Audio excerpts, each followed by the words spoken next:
Assalamualaikum warahmatullahi wabarakatuh. Selamat pagi anak-anak hebat. Bagaimana kabar kalian hari ini? Semoga dimanapun kalian berada selalu dalam keadaan sehat dan selalu semangat dalam mengikuti pembelajaran. Sebelum kita memulai pembelajaran hari ini, marilah kita berdoa sesuai dengan agama dan keyakinan masing-masing. Berdoa dipersilahkan. Berdoa selesai. Hari ini kita akan belajar tema 6, subtema 2, pembelajaran 2. Anak-anak hebat, perhatikan gambar berikut ini. Profesi apa sajakah yang ditunjukkan pada gambar-gambar tersebut?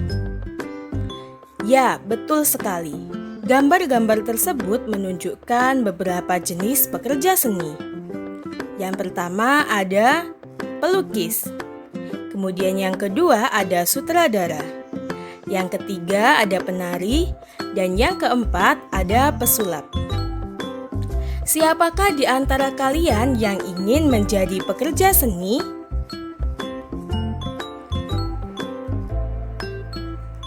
Anak-anak hebat, pekerja seni adalah orang yang memiliki bakat dan kemampuan tertentu yang bekerja di berbagai bidang kesenian. Para penari, pelukis, animator, sutradara, dan pesulap merupakan beberapa contoh pekerja seni.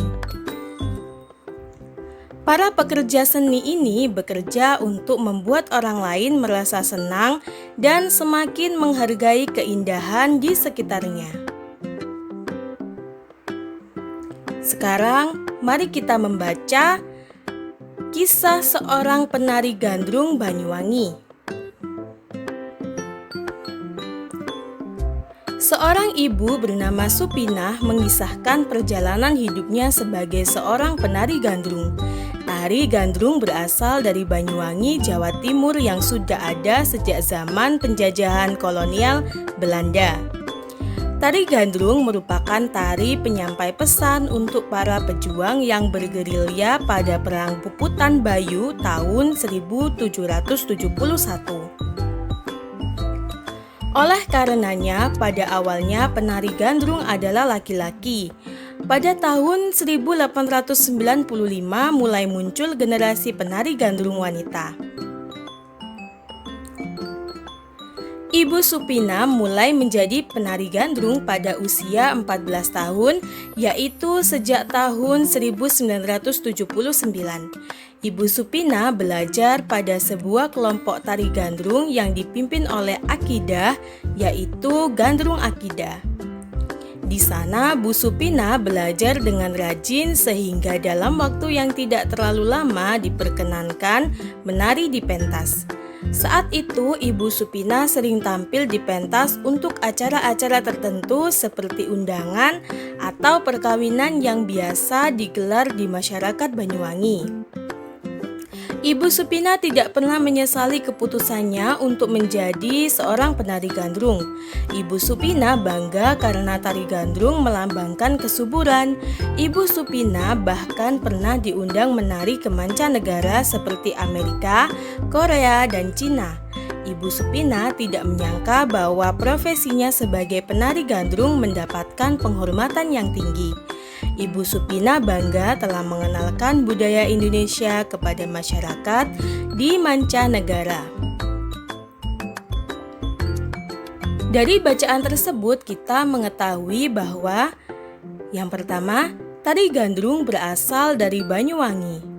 Kemudian yang kedua, peran tari gandrung saat melawan penjajah adalah sebagai penyampai pesan untuk para pejuang yang bergerilya pada Perang Puputan Bayu tahun 1771.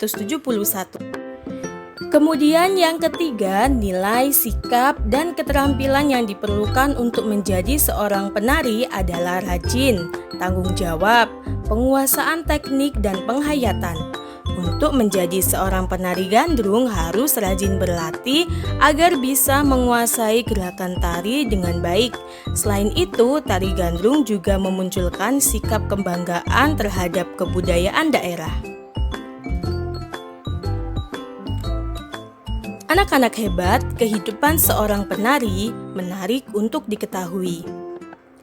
Dengan kecintaannya terhadap seni daerah, Ibu Supina berupaya keras untuk melestarikan warisan budaya daerah. Sekarang mari kita simak sebuah puisi tentang seorang penari berikut ini. Puisi tersebut berjudul Puisi Penari, karya Hascahya Trilion Laksono. Anggunnya gerak tubuhmu, lentiknya jemari-jemari berpadu indah. Derap langkah gemulai, hentakan irama mengalun sahdu. Lirikan mata yang tajam, berubah sekejap menjadi indah.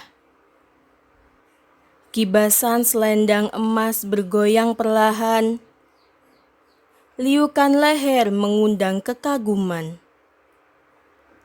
Menari dan terus menari. Dengan senyum dan ketulusan, gerakanmu sungguh indah, karena engkau menari dengan hatimu.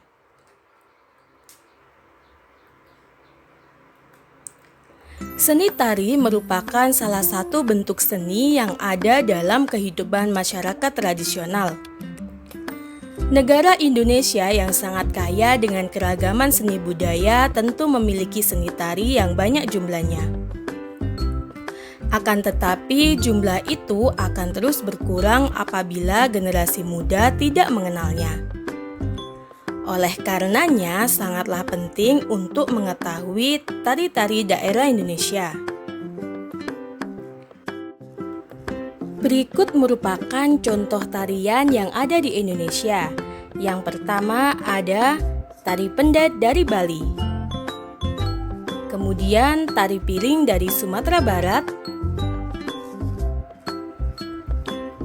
Tari remo dari Jawa Timur. Dan tari saman dari Aceh.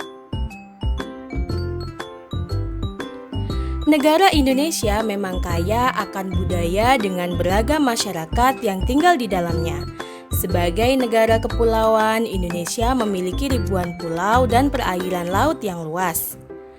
Dengan demikian, Indonesia memiliki potensi sumber daya dari makhluk hidup yang hidup dan berkembang di dalamnya. Makhluk hidup terdiri atas tumbuhan, hewan, dan manusia. Manusia memerlukan tumbuhan dan hewan untuk memenuhi kebutuhan hidupnya.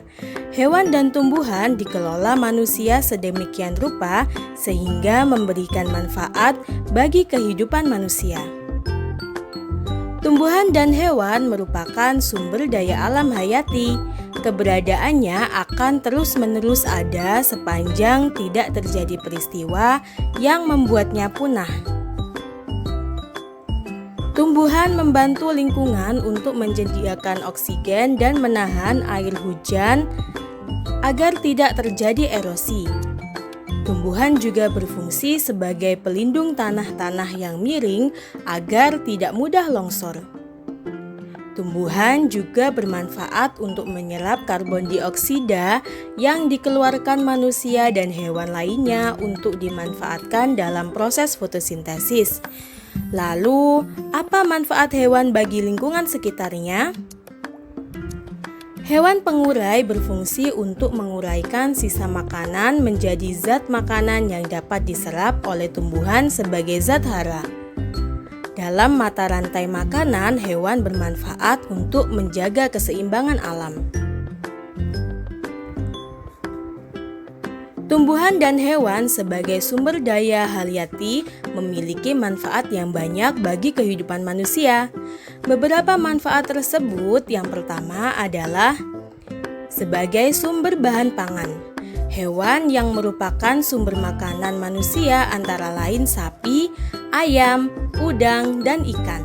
Sedangkan tumbuh-tumbuhan yang menjadi sumber makanan di antara lain sayuran, buah-buahan, dan palawija seperti padi, kedelai, dan jagung. Selanjutnya, sebagai bahan sandang atau pakaian. Bahan pakaian yang digunakan manusia berasal dari serat tumbuhan dan hewan. Contoh tumbuhan yang dimanfaatkan seratnya adalah kapas. Sedangkan contoh hewan yang dimanfaatkan seratnya adalah ulat sutra dan domba. Serat-serat ini diolah menjadi benang yang kemudian dipintal dan ditenun menjadi kain. Selanjutnya, sebagai peralatan rumah tangga. Banyak perabot rumah tangga terbuat dari kayu yang berasal dari tumbuhan keras. Beberapa contohnya adalah kayu dari pohon jati, cendana, mahoni, dan pinus. Dan yang terakhir adalah sebagai produk kesehatan. Tumbuhan dan hewan dapat digunakan sebagai bahan obat-obatan. Berbagai tanaman obat seperti kunyit, jahe, temulawak, dan kumis kucing dimanfaatkan sebagai obat. Beberapa jenis hewan juga dimanfaatkan untuk obat-obatan seperti kadal, kelelawar, dan cacing. Sekarang tugas untuk kalian. Amati lingkungan di sekitar kalian, hewan dan tumbuhan apa saja yang ada di sekitar kalian, dan apa manfaatnya bagi lingkungan. Demikianlah materi pelajaran kita hari ini. Jaga kelestarian hewan dan tumbuhan yang ada di sekitar kalian agar lingkungan tetap lestari. Akhir kata, wassalamualaikum warahmatullahi wabarakatuh.